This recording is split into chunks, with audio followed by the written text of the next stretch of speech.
एक बार की बात है, एक गांव में एक किसान अपनी बीवी और 2 बच्चे के साथ रहता था।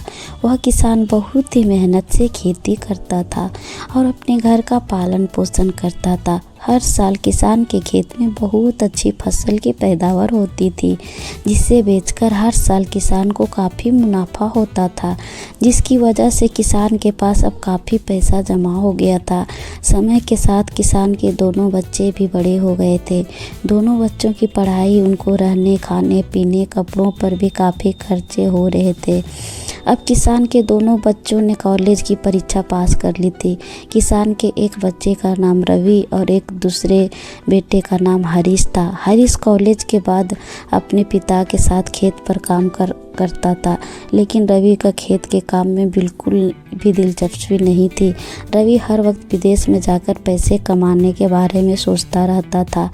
फिर जब रवि की कॉलेज की परीक्षा ख़त्म हो गई और रवि बीए की डिग्री पूरी कर ली, तो रवि ने अपने पिता से बात कही। उन्होंने बताया कि वह विदेश जाना चाहता है और वहां जाकर अच्छा पैसा कमाना चाहता है। फिर रवि के पिता ने अपने बेटे को बहुत समझाने की कोशिश की। अगर वह यहाँ अच्छे से खेती करे, वह बहुत पैसा कमा सकता है, क्योंकि मैंने भी इसी खेत से इतनी धन दौलत कमाई है कि तुम लोगों को इतना पढ़ाने के काबिल हुआ हूँ। लेकिन रवि अपने पिता की बात सुनने को तैयार नहीं था। वह बस अपनी जिद पर अड़ा हुआ था कि वह विदेश जाकर पैसा कमाना चाहता है और आगे की पढ़ाई भी वहीं करना चाहता है। फिर यह कहकर रवि खेत से अपने घर चला गया। शाम हुई, किसान भी घर वापस आया। किसान की अपनी बीवी से बात की और बताया कि रवि विदेश जाना चाहता है, लेकिन हमारे पास इतना पैसा भी नहीं है कि हम उसको विदेश भेज सके।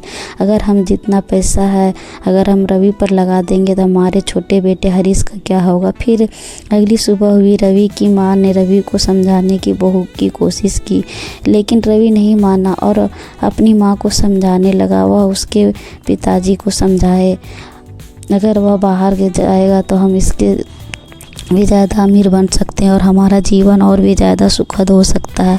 रवि की माँ की उसकी बातों में आ गई और उसने अपने पति से बात की। काफ़ी देर समझाने के बाद किसान अपने बेटे रवि को विदेश भेजने के लिए तैयार हो गया, लेकिन किसान के सामने सबसे बड़ी परेशानी यह थी कि इतना पैसा वह कहाँ से लाएगा। फिर कुछ दिन बीते। गांव में व्यापारी आए जो गांव के बाहरी हिस्से में लगती ज़मीनों को खरीदकर वहां पर मुर्गी पालन खोलना चाहते थे। जब यह बात रवि को मालूम हुई तो रवि ने अपने पिता को खेत बेचने के बारे में बताया और कहा, अगर हम खेत बेच देंगे तो हमें काफ़ी पैसा मिल जाएगा, जिससे मैं बाहर चला जाऊँगा और 1-2 साल में काफ़ी पैसा जमा कर आप लोगों को वापस भेज दूंगा, जिससे हम एक के बजाय 2 खेत भी खरीद सकेंगे। पहले तो यह बात सुनकर किसान चिंतित हो गया और उसे लगा रवि उसके खेत बेचने को नहीं बल्कि उसे अपने बेटे को अलग होने के बारे में सलाह दे रहा है, क्योंकि किसान अपनी ज़मीन को अपने बच्चों की तरह ही देखता था।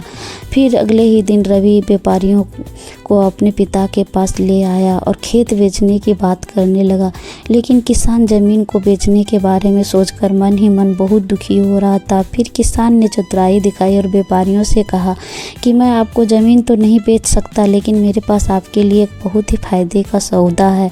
व्यापारियों ने पूछा, क्या सौदा है बताओ। किसान ने कहा, तुम जितना दाम मेरी ज़मीन के लिए मुझे देना चाहते हो, मैं उतने दाम पर अपनी ज़मीन कुछ सालों के पास तुम्हारे पास गिरवी रख देता हूँ।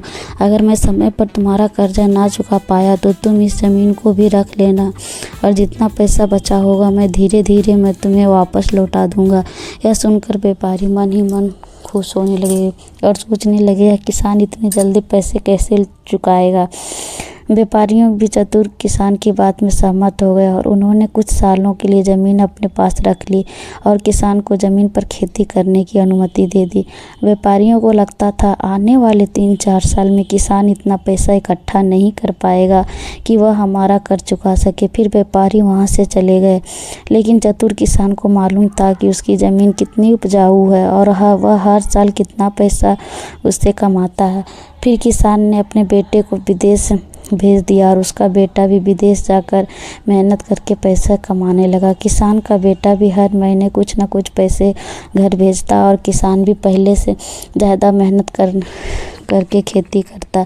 चतुर किसान ने समय से पहले ही व्यापारियों को सारा कर्जा चुका दिया। इस प्रकार चतुर किसान चतुराई से उसका बेटा भी विदेश चला गया और उसकी ज़मीन भी उसके पास बची रह गई।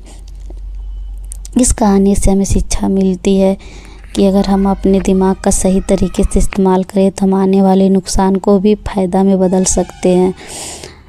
कहानी पसंद आए तो लाइक सब्सक्राइब करना नहीं भूलें।